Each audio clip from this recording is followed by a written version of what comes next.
খাসনি নাকি খাইয়ে সাইরে হাত ধুয়ে গলাটা লম্বা করে একটা ঢেক তুলে ভুলে গেছিস? আসসালামু আলাইকুম। ও কাকি, আমি অত ডিম সিদ্ধ করে ভুনা টুনা পছন্দ করি না। ভিতরে মশলা তো ঢোকেই না, উপরে প্লাস্টিকের মতন হয়ে থাকে। তা কালকে তোমার ডিম ভুনা খাইলাম আমি, মজা হইল। এইবার খাওয়া আসল কথা। তা কথা খেন কিন্তু খারাপ কইনি। অনেকেই ডিম ভুনা পছন্দ করে না, কারণ ভিতর পর্যন্ত মশলা ঢোকে না যে। তো এইরকম করে ডিম ভুনা করলি ডিম হবে না মশলা ঢুকে নরম তুলতুলে, খাতে ইচ্ছা ইচ্ছা করবে না। ডিমটা সিদ্ধ করে ডিমের চারিধারে সারা গা ছুরি দিয়ে কেচে কেচে নিছি। এইবার কড়াইয়ের মধ্যে ফেলাই দিলাম 1 ফুট খানিক পেঁয়াজ কুচি আর একটু 2 চামচের মতন সয়াবিন তেল। তার মধ্যে ফেলাই দিলাম 1 ইঞ্চি সাইজের 1 টুকরো আদা আর 6-7টা রসুনের কুয়া। 4-5টা কাঁচা ঝালও এর মধ্যে ফেলাই দিছি। এইবার কিছুক্ষণ নাড়ে ছেড়ে ভাজা ভাজা করে নিতে হবে।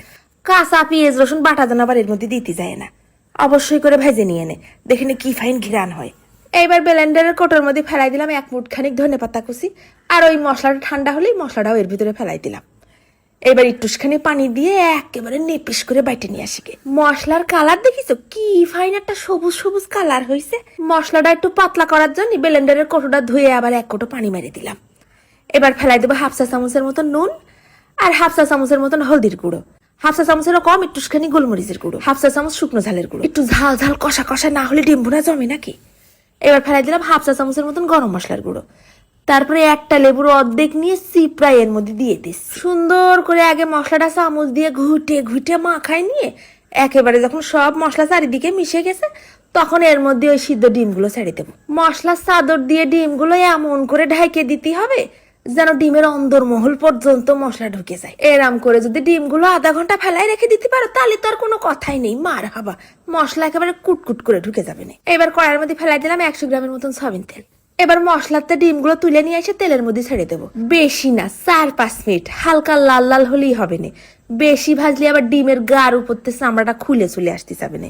ডিম কিন্তু আর কড়াইতে সরাবো না, এর মধ্যেই বাকি মশলাটুক ঢেলে দিলাম। ডিমের সাথেই মশলা কষানো হতে থাক, তাহলে ডিমটা একেবারে মশলা ঢুকে নরম নরম সফট সফট হয়ে যাবে না।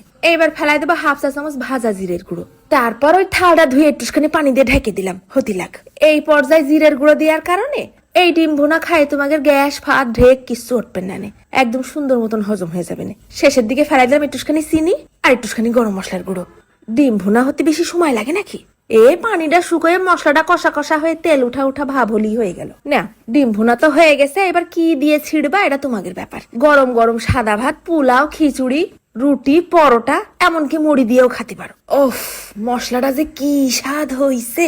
আর একেবারে কুসুম পর্যন্ত সে মাল মশলা তেল নুন ঝাল সব ঢুকে গেছে। মশলার সাথে ভাত মাখাই নিয়ে ডিমটা ভরাই গালে দিলি দাঁতের তলে পড়লি একেবারে ডিমটা বাইটে যাবে না। এই ডিম ভুনাটা কিন্তু একেবারেই শক্ত শক্ত রাবারের মতন হবে না, একেবারে সফট নরম তুলতুলে মশলা মশলা কষা কষা একটা নচু নচু ডিম ভুনা। সিদ্ধ ডিমটা বেশি করে ভাজলি তার মধ্যে আর কোনো মশলা ঢোকে না, আবার কাঁচা রাখলেও এরকম স্বাদ লাগে না। আর একটুখানি মশলা নিয়ে নিছি, মশলাটা যে কি মজা লাগছিল না। এইরাম করে একবার ডিম ভুনা করে খালি ডিম ভুনারই প্রেমে পড়ে যাবে সবাই। তাই একটু খাইয়ে দেখে একটা রিভিউ মারি দিয়ে নে। আজকে আমি খাতে খাতেই চলে যাচ্ছি, ধন্যবাদ।